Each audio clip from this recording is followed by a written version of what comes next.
Praise the Lord. വേഗം വരുന്നവനായ നമ്മുടെ കർത്താവായ യേശുക്രിസ്തുവിൻ്റെ നാമത്തിൽ എൻ്റെ സ്നേഹവന്ദനങ്ങളെ ഞാൻ അറിയിക്കുന്നു. ഉൽപ്പത്തി പുസ്തകം 28-15 ഇതാ ഞാൻ നിന്നോട് കൂടെയുണ്ട്, നീ പോകുന്നിടത്തൊക്കെയും നിന്നെ കാത്ത് ഈ രാജ്യത്തേക്ക് നിന്നെ മടക്കി വരുത്തും, ഞാൻ നിന്നെ കൈവിടാതെ നിന്നോട് അരുളിച്ചത് നിവർത്തിക്കും. ഹല്ലേലൂയ. യാക്കോബിനോട് ദൈവം സംസാരിച്ച ഇതേ വാക്യം ഇന്ന് പകൽക്കാലം നമ്മോടുമുള്ള ദൂതത്രേ. ഈ ഒരു വേദഭാഗം വായിക്കുമ്പോൾ നമുക്ക് ചരിത്രം നന്നായിട്ടറിയാം. യാക്കോബ് തൻ്റെ സഹോദരനെ ഭയപ്പെട്ട് തൻ്റെ വീട്ടിൽ നിന്ന് ഓടിപ്പോകുന്നു. അപ്പനും അമ്മയും കൂടെയില്ല, തനിക്ക് സഹായത്തിന് ആരുമില്ല. താൻ ഒരു സ്ഥലത്തെത്തിയപ്പോൾ കല്ല് തലയണയാക്കി വെച്ച് കിടന്ന് ഉറങ്ങി. എന്നാൽ താൻ ഉറങ്ങിയപ്പോൾ ആ ഉറക്കത്തിൽ ദൈവം അവനോട് ഇടപെട്ടു. അവൻ സ്വർഗത്തോളം എത്തുന്ന ഗോവേണി കണ്ടു. അവിടെ ദൈവത്തിൻ്റെ ദൂതന്മാർ ഇറങ്ങുകയും കയറുകയും ചെയ്യുന്ന ഒരു ദൂത് കണ്ട് അവിടെയാണ് ഹല്ലേലൂയ കർത്താവ് അവനോട് ഇടപെടുന്നത്. ആരും ഇല്ലാത്ത സ്ഥാനത്ത്, ആരും കൂട്ടിനില്ലാത്ത സ്ഥാനത്ത് ദൈവം പറയുന്നു, ഞാൻ നിന്നോട് കൂടെയുണ്ട്. എന്നെ കേൾക്കുന്ന കർത്താവിൻ്റെ പ്രിയ പൈതലേ, നമുക്ക് ദൈവം തരുന്ന ഏറ്റവും വലിയ അനുഗ്രഹവും അതുതന്നെയാണ് ദൈവത്തിൻ്റെ സാന്നിധ്യം. ദൈവം കൂടെയുണ്ടോ, മറ്റെന്തിനേക്കാട്ടിലും ഉപരി നമുക്ക് ആ ഒരു ബലം മതി, ആ ഒരു പ്രോമിസ് മതി. ഹല്ലേലൂയ. കർത്താവ് യാക്കോബിനോട് പറയുന്നു, ഞാൻ നിന്നെ കൂടെ ഇരുന്ന് നിന്നെ ദേശത്തേക്ക് മടക്കി വരുത്തും. കർത്താവിൻ്റെ വിളിയുള്ള, കർത്താവിൻ്റെ പദ്ധതിയുള്ള ഒരു ദൈവ പൈതലിനോട് ദൈവം എല്ലാ കാലത്തും അങ്ങനെ തന്നെയാണ് പറയുന്നത്. ഹല്ലേലൂയ. മത്തായി സുവിശേഷം 28 പറഞ്ഞു നിർത്തുമ്പോൾ പരിശുദ്ധാത്മാവ് ഹല്ലേലൂയ യേശു പറഞ്ഞ വാക്യം എഴുതിയിരിക്കുന്നു. ഹല്ലേലൂയ. ഇതാ ഞാൻ ലോക അവസാനത്തോളം നിന്നോട് കൂടെയുണ്ട്.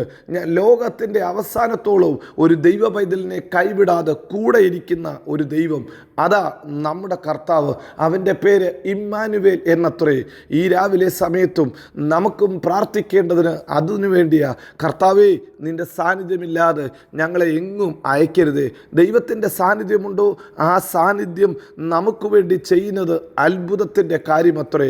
ദൈവ സാന്നിധ്യത്തിൽ നയിക്കപ്പെടുന്ന, ദൈവ സാന്നിധ്യത്താൽ ആയിരിക്കുന്ന ഒരു ദൈവ പൈതൽ ഒരു നാളും ലജ്ജിച്ചു പോകാൻ ദൈവം അനുവദിക്കത്തില്ല. യോവേൽ പ്രവചനത്തിൽ പറയുന്നു, ഞാൻ എൻ്റെ ജനത്തിൻ്റെ നടുവിലുണ്ട്, എൻ്റെ ജനം ഒരു നാളും ലജ്ജിച്ചു പോകത്തില്ല. യാക്കോബേ, നീ ഓടിപ്പോകുന്നത് അപ്പൻ്റെയും അമ്മയുടെയും അടുക്കൽ നിന്നായിരിക്കാം, എന്നാൽ സ്വർഗത്തിലെ അപ്പൻ നിന്നെ ഒരു നാളും കൈവിടത്തില്ല. നീ ബഥേലിൽ തനിയെ ആയിരിക്കും, കല്ലായിരിക്കാം തലയണയായി ഉപയോഗിക്കുന്നത്, എന്നാൽ അതിൻ്റെ നടുവിലും നിന്നെ കൈവിടാത്ത ദൈവ സാന്നിധ്യം നിന്നോട് സംസാരിക്കും. ഹല്ലേലൂയ. പ്രിയരെ, ഇന്ന് പകൽക്കാലവും ദൈവ സാന്നിധ്യമുണ്ടോ, ആ സാന്നിധ്യം നിങ്ങളോട് സംസാരിക്കും. ഒരു ഹല്ലേലൂയ അപ്പനോട് മകൻ സംസാരിക്കുന്ന പോലെ നിനക്ക് സംസാരിക്കാൻ പറ്റും. അല്ല, മോശ സംസാരിക്കുന്ന പോലെ ഒരു സ്നേഹിതനോടെന്ന പോലെ സംസാരിക്കാൻ പറ്റും.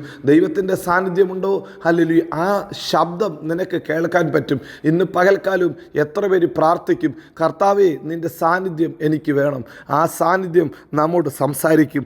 2 വേദപുസ്തകത്തിൽ നാം വായിക്കുന്നത് ഇങ്ങനെ, നീ പോകുന്നിടത്തൊക്കെയും നിന്നെ കാത്ത്. അതിൻ്റെ അർത്ഥം ദൈവത്തിൻ്റെ സാന്നിധ്യം നിന്നെ കാത്തു പരിപാലിക്കും. ഒരു ദുഷ്ടനും തൊടാത്ത വണ്ണം, ഒരു രോഗവും നിന്നെ തകർക്കാത്ത വണ്ണം നിന്നെ കാത്തു പരിപാലിക്കും. ലോകത്തിൻ്റെ കെടുതികളിൽ നിന്ന്, ഹല്ലേലൂയ, ചുറ്റുപാടുമുള്ള ഭീതികളിൽ നിന്ന് അത് നിന്നെ കാക്കും, നിന്നെ സൂക്ഷിക്കും. ദൈവത്തിൻ്റെ വചനം നിന്നെ പരിപാലിക്കും. പക്ഷി ചുറ്റിപ്പറന്ന് പരിപാലിക്കുന്നത് പോലെ നിന്നെ കാക്കും, നിന്നെ കാത്ത് സൂക്ഷിക്കും.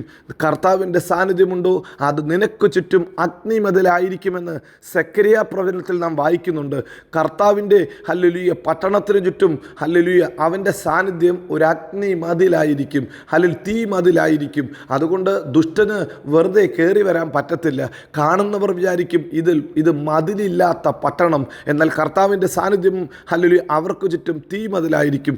യാക്കോബിനോട് പറയുന്നു, യാക്കോബേ, ഞാൻ നിന്നെ കാക്കും. നീ എവിടെ പോയാലും നിന്നെ കാത്തു സൂക്ഷിക്കും. ലോകത്തിൽ വീണു പോകാതെ, പാപത്തിൽ വീണു പോകാതെ, രോഗത്തിൽ വീണു പോകാതെ, അപമാനത്തിൽ വീണു പോകാതെ നിന്നെ കാത്തു സൂക്ഷിക്കാൻ ദൈവ സാന്നിധ്യത്തിന് സാധിക്കും. തുടർന്ന് പറയുന്നു, നിന്നെ കാത്ത് ഈ രാജ്യത്തേക്ക് നിന്നെ മടക്കി വരുത്തും. നോക്ക്, ദൈവം എവിടെയാണോ നിന്നെ വെച്ചിരിക്കുന്നത്, എവിടെയാണോ നിനക്ക് വേണ്ടി ഒരു പൊസിഷൻ വന്നിരിക്കുന്നത്, അവിടേക്ക് ദൈവം മടക്കി വരുത്തും. ഒരുപക്ഷെ ജീവിതത്തിൻ്റെ ഏതെങ്കിലുമൊക്കെ പ്രതിസന്ധിയിൽ, ഏതെങ്കിലുമൊക്കെ സമയത്ത് ദൈവജനത്തിന് ഒരു പ്രതിസന്ധിയോ ഒരു പ്രതികൂലമോ വന്നാലും ഹല്ലേലൂയ ദൈവം പറയുന്നു, ഞാൻ നിന്നെ മടക്കി മടക്കി വരുത്തും. നിന്നെ എവിടെയാണോ ദൈവം വെക്കാൻ ഉദ്ദേശിച്ചത്, ദൈവിക പദ്ധതി എവിടെയാണോ ഉള്ളത്, ആ ദേശത്തേക്ക്, നിൻ്റെ പ്രോമിസ് ലാൻഡിലേക്ക്, നിൻ്റെ വാഗ്ദത്ത ഭൂമിയിലേക്ക് ദൈവം നിന്നെ കൊണ്ടുവരും. എന്നിട്ട് പറയുന്നു, നിന്നോട് അരുളി ചെയ്തതൊക്കെയും ഹല്ലേലൂയ ഞാൻ നിവർത്തിക്കും. നിന്നോട് പറഞ്ഞത് ഞാൻ ചെയ്യും. നമ്മുടെ ദൈവം വാഗ്ദത്തങ്ങളിൽ വിശ്വസ്തന. നിന്നെ വാലല്ല തലയാക്കുമെന്നാണോ കർത്താവ് പറഞ്ഞത്? അത് ദൈവം ചെയ്യും. അടിപ്പിടരാൽ സൗഖ്യം തരുമെന്നാണോ പറഞ്ഞത്? ദൈവം അത് ചെയ്യും. ഹല്ലേലൂയ. നീ ഉയർച്ച തന്നെ പ്രാപിക്കുമെന്നാണോ പറഞ്ഞത്? ദൈവം അത് ചെയ്യും. ദൈവം ഏത് വാഗ്ദത്തമാണോ നിങ്ങളോട് പറഞ്ഞത് അത് ചെയ്യാൻ കർത്താവ് വിശ്വസ്തന. ഒറ്റ കാര്യം മാത്രമേ ഉള്ളൂ, യാക്കോബിന് ലഭിച്ച ആ ഒരു അനുഗ്രഹം നമുക്ക് ലഭിക്കണം. ഏതനുഗ്രഹമാ? കർത്താവിൻ്റെ സാന്നിധ്യം, കർത്താവിൻ്റെ കൂട്ടായ്മ. ഇന്ന് പകൽക്കാലവും ഈ വചനം കേൾക്കുന്ന ദൈവത്തിൻ്റെ പ്രിയ പൈതലേ, നമുക്ക് പ്രാർത്ഥിക്കേണ്ടതും അതിനു വേണ്ടിയതാ. കർത്താവേ, നിൻ്റെ സാന്നിധ്യം, അതല്ലാതെ മറ്റൊന്നും ഞങ്ങൾക്ക് വേണ്ട. ദൈവ സാന്നിധ്യത്തിൽ ഞങ്ങളെ പൊതിയണം. ദൈവ സാന്നിധ്യത്തിൽ ഞങ്ങളെ നടത്തണം. ദൈവ സാന്നിധ്യത്തിൽ ഞങ്ങളെ കരുതണം. ദൈവത്തിൻ്റെ സാന്നിധ്യം, ഇടവിടാത്ത ദൈവ സാന്നിധ്യമുണ്ടോ, ദൈവിക കൂട്ടായ്മയുണ്ടോ, നിശ്ചയമായി അത് നമ്മെ കാത്തു പരിപാലിക്കും. അത് നമ്മെ മടക്കി വരുത്തും. അത് നമ്മോട് പറഞ്ഞ ഏതു ദൂതിനെയും ദൈവ സാന്നിധ്യം നിവർത്തിക്കും. നാം ലജ്ജിച്ചു പോകാതെ ദൈവ സാന്നിധ്യം നമ്മെ മാനിക്കും. ഈ ദൈവം വിശ്വസ്തന, വാക്കുമാറാത്തവന്, ഇമ്മാനുവേലായി നമ്മോട് കൂടെ ഇരുന്ന് നമ്മെ എല്ലായിടത്തും എല്ലായ്പ്പോഴും ക്രിസ്തുവേശുവിൽ ജയോത്സവമാക്കി നടത്തും. God bless you. Amin, Amin.